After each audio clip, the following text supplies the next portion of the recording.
How do you build relations between parts and products?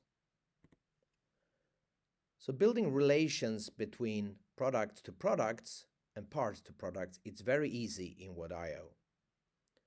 You actually use the edit function in the system and simply click and find and build relations to either subproducts or from parts.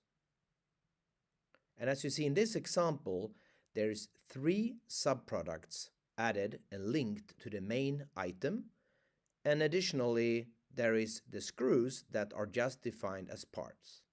They are still on the same assembly level. And if you want to have a look at this item and look at the digital product passport, you can simply use your iPhone or Android phone, use the camera, scan the QR code on the screen to see how this looks like. To break it down, we can look at the crossover, which is defined as a product since it has its own individual parts. So these parts are just a part of an assembly structure of the crossover substructure. And then the substructure itself is a part of the main product. And also this QR code is possible to scan for your convenience if you want to see how a digital product passport looks like.